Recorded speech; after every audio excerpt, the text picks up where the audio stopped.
Então, sem mais delongas, eu passo aqui agora a palavra ao meu amigo, professor, doutor Marcelo Calixto, também para a sua exposição. Muito obrigado pelo aceite da palestra. Muito bom dia, é uma alegria muito grande estar aqui nesse simpósio. Agradeço imensamente o honroso convite do Dr. Jean Saad, do IMB, para estar aqui neste momento. Saúdo meus colegas de mesa, querido, e na pessoa do nosso querido presidente e amigo Plínio Martins. É sempre uma alegria imensa estar com vocês, queridos alunos, vejo ex-alunos também, querida Daniele, enfim, amigos, colegas, professora Cláudia Mamar, que sempre é a nossa referência. E eu queria justamente refletir um pouco sobre um tema que sempre desafiou a doutrina nacional e estrangeira, e que recentemente teve um julgado aqui do Rio de Janeiro, esse ano 2025, mostra, portanto, que é um tema mais do que atual. É o tema dos riscos do desenvolvimento em razão ou por danos causados por medicamentos e vacinas. Na verdade, então, eu começo só para contextualizar, não sei se todos conhecem a expressão risco do desenvolvimento. São aqueles riscos conhecidos, até tem um slide, depois fica à disposição, os que quiserem. São os riscos conhecidos pelo mais avançado estado da ciência e da técnica, da introdução para o mercado, e que só vêm a ser descobertos mais tarde em razão do desenvolvimento científico. Então, a expressão deveria ser risco, o desenvolvimento técnico-científico permite descobrir. Ou seja, o medicamento, e o nosso foco, como eu disse, são os medicamentos e as vacinas. Os medicamentos são lançados no mercado, são consumidos, são adquiridos e consumidos, e tudo vai bem. Aí, com o passar dos anos, são conhecidos ou passam a ser relatados danos causados por esses medicamentos. E aí a pesquisa avança, daí a expressão de desenvolvimento científico, ou seja, a ciência naturalmente está sempre em evolução. E esse avanço científico, esse desenvolvimento científico, de fato, constata que aquele medicamento que já está sendo utilizado, infelizmente, tem um risco que era desconhecido e agora é confirmado pela ciência, ou seja, pelo desenvolvimento da ciência, foi capaz de informar um risco até então desconhecido. Então, é um tema naturalmente desafiador, e por isso gerou já tantas polêmicas, e ainda continua gerando algumas polêmicas aí que a gente vai abordar a seguir. Mas só para mostrar como é um tema desafiador, nós temos dois casos, um clássico, que está sempre lembrado em qualquer livro, qualquer autor que se dedica ao tema, que é a questão da talidomida, que foi lá do final dos anos 50, dos anos 60, e que foi um analgésico, anestésico, enfim, muito eficaz, de fato, atendeu plenamente o seu objetivo, como analgésico, digamos assim, e por isso foi largamente consumido ao redor do mundo, e de fato, no Brasil, Japão, Estados Unidos, Europa, enfim, todo mundo, à época, lá consumia talidomida para combater dores.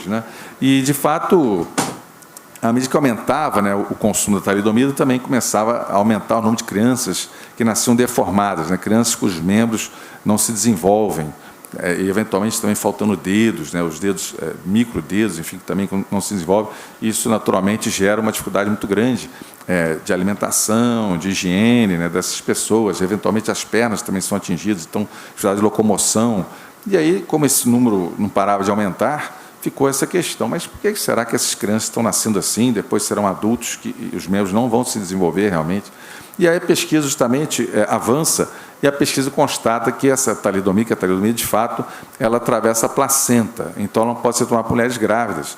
Mas essa informação, repito, só foi conhecida, esse dado só foi efetivamente comprovado pela ciência depois de alguns anos do consumo do medicamento e de um número cada vez maior de crianças que nasciam deformadas, cujos adultos depois seguirão com essa síndrome, daí do nome, síndrome da talidomida, foi o nome que surgiu, foi catalogado dessa forma. E só por curiosidade, no Brasil, inclusive, tem a Associação Brasileira dos Portadores da Síndrome da Talidomida, uma associação sediada em São Paulo, com milhares de membros, tem um site muito interessante, conta toda essa história, enfim. E esse é o exemplo mais clássico. Mas bem mais recente, já nos anos 2000, 2003, 2004, tivemos o caso do Vioxx. O Vioxx foi se não me engano, eu não sei se era analgésico também, mas enfim, o fato é que um anti-inflamatório que foi também largamente consumido, e depois se constatou que esse Vioxx podia acarretar ataques cardíacos. Algumas pessoas morreram, de fato, pelo uso prolongado do Vioxx, derrames e infartos, e, de fato, com óbitos constatados atribuídos ao Vioxx. E aí o fabricante do Vioxx retirou do mercado o produto, então deixou de estar aí à disposição para o consumo. Mas, repito, depois já dos óbitos constatados ou de pessoas que tiveram aí doença em razão do uso do Vioxx. Bom, então esse é o pano de fundo. E, como eu disse, a talidomida lá, no final dos início dos anos 60, por exemplo, e em 1979, os europeus, os países membros da Comunidade Europeia, começam a discutir uma diretiva que veio a ser justamente a diretiva sobre a exploração do produtor, e que foi discutida de 1970 até 1985. De fato, ela só foi promulgada, digamos assim, só entrou em vigor na Comunidade Europeia em 1985, a Diretiva 374. E por que demorou tanto tempo, dizem os autores europeus? Justamente porque não se chegava a um acordo sobre o problema do desenvolvimento. Quer dizer, era a grande polêmica, a grande dificuldade, como enquadrar essa questão. Vamos responsabilizar o fabricante ou não vamos responsabilizar o fabricante? E aí a própria diretiva, vejam, adotou uma solução de compromisso, como se diz, porque, ao mesmo tempo que ela afasta a responsabilidade, no artigo 7º, ali na ela diz que o fabricante não será responsável, mas depois, no artigo 15º, ela diz que cada país, na sua lei nacional, decidirá se vai manter ou não aquela excludente. Então, isso permitiu que os países, de fato, legislassem da forma como entendessem aí mais razoável, né? E, de fato, muitos optaram pela exclusão, é verdade, Portugal, Itália, que são países próximos, digamos assim, da nossa cultura jurídica também, esses países afastam a responsabilidade. Outros, no entanto, responsabilizam, como Suécia, Luxemburgo, e ainda o meio termo, outros países adotaram uma solução intermediária responsável para certos casos, para certos produtos, para outros não, e, no caso, os que responsabilizam para certos produtos, justamente escolheram os medicamentos, porque nos medicamentos são os casos realmente mais conhecidos, e aí estão os dois exemplos que eu citei. Vocês podem passar, por favor, só para a turma ir acompanhando. Bom, então, a diretiva também fixa um prazo de responsabilidade, um prazo máximo de 10 anos, né, após a introdução no mercado, e a ideia justamente é evitar a eternização da possibilidade do fabricante ser demandado, né, para que ele possa justamente considerar a eventual responsabilidade que ele pode ter durante esse período, naqueles países que responsabilizam efetivamente. Então, também tem um prazo máximo, aliás, uma inovação do PL4, o professor Cláudio Marques citou a atualização do Código Civil, também se quer introduzir um prazo máximo também de 10 anos para fim de responsabilidade, mas isso é um outro problema. Bom, aí, para simplificar essa história em relação à doutrina brasileira, aqui no Brasil, nós temos, na verdade, o silêncio do CDC. O CDC não tratou de forma expressa desse problema, até poderia ser objeto aí, talvez, de uma futura atualização também, professor Cláudio Marques, algum artigo específico. Mas não há um artigo específico sobre isso no CDC. Né? Então, a doutrina brasileira se divide, naturalmente citando autores europeus também, mas, basicamente, o que temos? Aqueles que defendem a responsabilidade vão dizer que, justamente, o consumidor é surpreendido.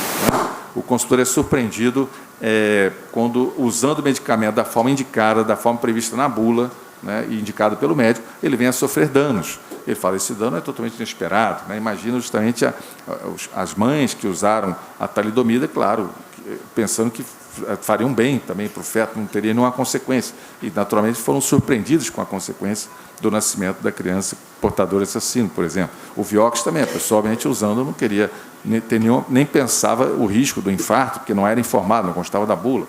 Então, se fala da surpresa do consumidor gerando responsabilidade civil, objetiva, no sistema do artigo 12 do CDC. Outros autores falam, não, mas nesse caso não há defeito, porque justamente, e aí eu lembro ali que o conceito de defeito é um conceito normativo, artigo 12, parágrafo 1º do CDC, que vai dizer que o defeito é a violação de uma legítima expectativa de segurança. Aí eles falam, bom, se você espera mais do que a ciência, né, se a ciência contemporânea, introdução no mercado, não conhecia o risco, de fato o risco era desconhecido pela própria ciência, seria ilegítimo, né, esperar mais do que a ciência. Ninguém pode ir além do que a ciência conhecia dentro da introdução do mercado. Então, não haveria defeito para os autores que defendem que não há responsabilidade. E, claro, ficamos, né, durante esses anos, desde 1990, aí celebramos agora os 35 anos do CDC, desde 1990 ficava essa expectativa, será que um dia o nosso judiciário, né, vai enfrentar uma questão de resolvimento? Será que vamos ter um caso assim realmente? E isso, de fato, acabou de acontecer em 2020, né? Vamos avançando aí. Eu acho que já é... bom. E antes disso, só lembrando, cada talidomida, veja que tem até uma lei, por curiosidade, a Lei 70.782, e mais recente, a Lei 12.190, tratando da talidomida, em razão do, como eu disse, do número elevado de pessoas. Eventualmente, alguns aqui podem até conhecer pessoas que são portadoras dessa síndrome, e o legislador brasileiro, por exemplo, no caso da talidomida, adotou a solução via INSS. Então, as pessoas que podem se dirigir ao INSS, lá receberão a pensão mensal, ou um dano moral, essa lei 12.190 fala dos danos extrapatrimoniais, mas só para a talidomida. Bom, mas eu ia dizendo, e o judiciário, será que um dia enfrentaria uma questão, aí podemos avançar, por favor, que justamente, vamos ver, que chegou, digamos assim, o precedente, é importante destacar, de 2020, portanto, tem aí somente 5 anos, em que o judiciário, especificamente o STJ, se manifesta expressamente sobre esse tema do resolvimento. é esse recurso especial lá do Rio Grande do Sul, né, até daquele professor Cláudio Mamax, um caso de uma colega advogada que justamente teve diagnosticado mal de Parkinson, doença de Parkinson, né? E aí o médico indicou que ela tomasse o medicamento Cifrol, fabricado pela Boehringer Ingelheim, conhecido laboratório. E ela começa a fazer uso do Cifrol para combater os efeitos do Parkinson, de fato, e seguindo a bula, a posologia indicada, tudo certinho, e, de fato, o Parkinson regride, melhora, né? Só que, segundo ela, e é o que ela narra na sua inicial, enquanto ela fez uso do Cifrol, ela desenvolveu uma compulsão para o jogo, na época do bingo, né? Todos se lembram aqui, talvez até volte, enfim, aí o projeto de lei para autorizar de novo o bingo, mas houve uma época que tinha bingo em tudo quanto é bairro aqui no Rio de Janeiro, tinha um bingo Botafogo, bingo Arpoador, todos se lembram. E no Rio Grande do Sul ela também não foi diferente. Então, ela entrava no bingo, ia para o trabalho, lá para o escritório de advocacia, na hora do almoço, ela saía para almoçar, tinha um bingo. Então, ela passava o resto da tarde no bingo. Até foi convidada a sair do escritório, porque justamente não voltava, né? Passava o resto do dia no bingo. Então, de maneira que ela diz que dilapidou o patrimônio e tal. E isso tudo enquanto fez uso do Cifrol, porque quando o médico falou, não, já chegamos onde queríamos, podemos suspender o uso do medicamento. Foi só suspender o uso do medicamento, passou essa compulsão, ela achou que o bingo não tinha nada a ver mais com a sua vida. Enfim, então ela diz, a compulsão foi decorrente do uso do medicamento. Esse era o pedido dela, ressarcimento de danos materiais e morais, justamente por não ter sido informado desse risco, né, desenvolver uma compulsão pelo uso do medicamento. O SJ, então, diz o seguinte, bom, ou realmente houve uma falha de informação, se esse risco de compulsão já era conhecido pelo fabricante, por exemplo, ele não informou, isso é um defeito de informação, não há dúvida. Mas pode ser que, de fato, fosse um risco desconhecido, um risco que só foi descoberto posteriormente. Aqui é um dado importante que a própria Anvisa baixou uma circular alertando que o Cifrol podia acarretar compulsões, que foram relatadas de novo ao redor do mundo. A gente tem que lembrar que medicamento o mundo todo consome, né? Então, ao redor do mundo foram relatados casos de compulsão ou de compulsões decorrentes do uso do Cifrol. E a Anvisa fez esse alerta. E aí o próprio fabricante, né, no caso o Boehringer, propôs alterar a bula do Cifrol para acrescentar essa informação. Realmente, vamos alterar a bula. Só que, na época em que a consumidora fez uso, esse alerta não existia na bula. Então, ela dizia, eu fui surpreendida realmente com essa. Agora, sim, a nova bula do Cifrol traz lá o alerta para a compulsão, por exemplo. Então, o SJ fala, se de fato era um risco conhecido, estão esperando o resolvimento, e aí a solução que o SJ entendeu é um fortuito interno, ou seja, o resolvimento, no fundo, deve ser visto como risco a ser suportado pelo fornecedor, portanto, se colocando ao lado aí da doutrina que defende a responsabilidade, eu particularmente também defendo a responsabilidade, e o SJ assim entendeu, é um caso de responsabilidade civil semelhante a um fortuito interno, um risco inerente.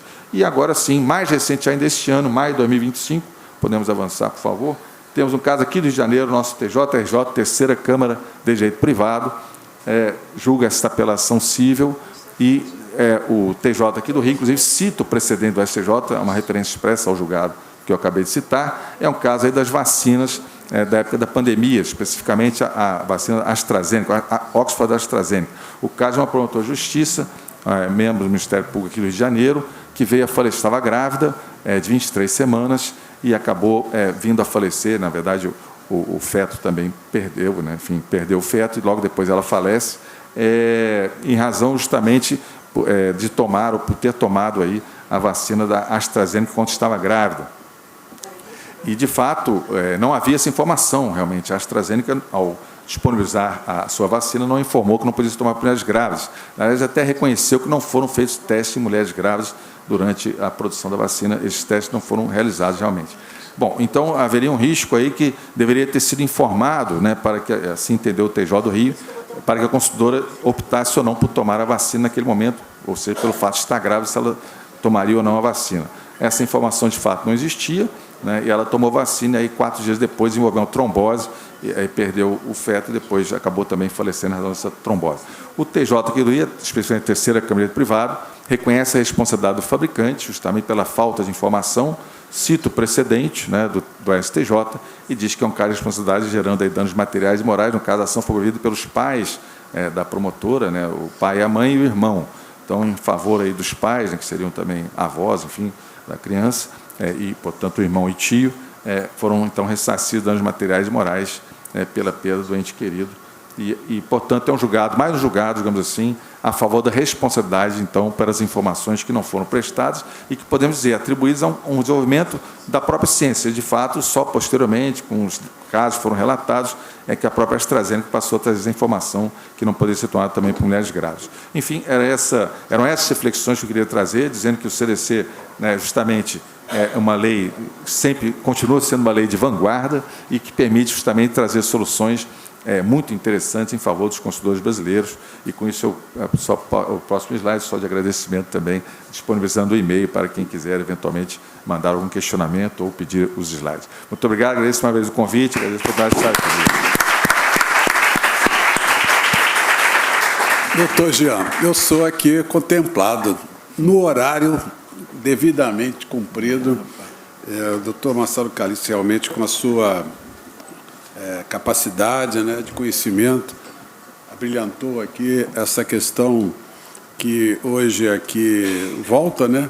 Eu lembro do nosso professor Benjamin, nosso ministro Benjamin, sempre dizia que risco é potencialidade de dano, né? E me fez recordar que, na época, o nosso saudoso professor Hélio Zagueto Gama, ele ingressou aqui no Rio de Janeiro com uma ação civil pública contra a indústria de cigarros, né? E propôs uma ação civil pública com pedido de acumulação eventual, pedido de acumulação alternativo, dizer o seguinte: seu juiz, o cigarro mata, o cigarro é um risco. Então, eu requeiro, então, com base no artigo 8º do CDC, do risco inerente, né, que seja retirado o cigarro do mercado, porque ele é pernicioso, ele mata. Mas ele foi feliz e pensou assim: vai que o cigarro tem um fim, como o botijão de gás também, outros que são necessários, mas são perigosos, então que ele informe que o cigarro mata. E, na época, o juiz era o Fux, nosso, foi promotor aqui no Rio, professor da UERJ, o ex-embargador aqui no Rio, ministro do STJ, hoje nosso ministro do STF, e disse: Hélio, o primeiro pedido eu vou indeferir, porque realmente o cigarro tem uma finalidade possível, social, mas o segundo pedido eu vou deferir. E foi com base nesse segundo pedido que tem o slogan até hoje, né, o Ministério da Saúde adverte: o cigarro faz mal à saúde. Então, doutor Marcelo Calixto, quero congratular com a sua brilhante exposição sobre essa questão do risco de envolvimento, e quero aproveitar também essa oportunidade, fazendo um gancho e fazendo um merchan daquilo que a professora Cláudia falou aqui, e para os alunos que estão aqui, professor, só me permitir, indicar o excelente trabalho publicado da professora Cláudia Lima Marques. Eu sempre indico aos meus alunos, da superação das antinomias pelo diálogo das fontes. Por que estou dizendo isso? Porque a professora citou aqui muito o artigo 7º, né? E alguns alunos podem entender o que é o diálogo das fontes. Então, leiam esse artigo da superação das antinomias do diálogo das fontes, que a gente recomenda, inclusive, para alguns julgadores, pois que, recentemente, temos agora um tema 1417 envolvendo o transporte aéreo, envolvendo o risco também, o risco do empreendimento, desenvolvimento, e o que fez com que afrontasse o Supremo Tribunal Federal a questão do extravio de bagagem de transporte aéreo internacional, aonde foi firmado o entendimento, através do tema 210, de que aplica-se a Convenção Internacional de Varsóvia, ratificada de Montreal e promulgada no Brasil em 2006. Então, de uma forma muito simplória, na antinomia, aplica lex posteriori, revoga lex a priori, lex specialis, derroga lex generalis. Quando, na verdade, o Supremo deveria ter uma excelente oportunidade de ler esse artigo para perceber que nós perdemos esse direito, que o dano material foi limitado a um dano tarifário. E eu volto só a esse assunto no painel aqui do nosso digníssimo professor Marcelo Calixto, que fala do risco, porque estamos novamente voltando a esse tema. Aplica o Código Aeronáutico de 1986 ou o Código do Consumidor de 1990, envolvendo o risco do transporte aéreo, dos atrasos, dos cancelamentos. Então, não deixem de ler esse artigo da professora Cláudia, que com certeza os senhores vão entender o motivo pelo qual o artigo 7º está previsto no Código. A mens legis, nosso legislador, foi nesse sentido. Os direitos previstos nesse Código não excluirão o uso decorrente de tratados e convenções de que o Brasil é signatário, bem como da legislação interna ordinária. Mas é necessário interpretar como lex legum. Nosso CDC é uma norma de sobre-direito, sobre estrutura jurídica. E, muito bem, eu fecho esse breve comentário, porque nós já vencemos essa questão dos contratos bancários no passado, né? Aquela ação direta de constitucionalidade, dizendo, aplica o Código do Consumidor, o Código... Lembra, Arnaldo? O Código é a Resolução 2878, atualizada para 2892, que é o Código de Defesa dos Bancários, o Código dos Bancos. E já vencemos isso. E agora voltamos novamente. 35 anos depois de CDC, o Supremo tem afetado esse recurso, né? Espero que possa ser julgado também com base naquilo que Vossa Excelência trouxe aqui, do risco de desenvolvimento, da coisa que realmente está dentro das legítimas expectativas, e no caso dos medicamentos foi legítima expectativa voltados para a questão da saúde. Parabéns.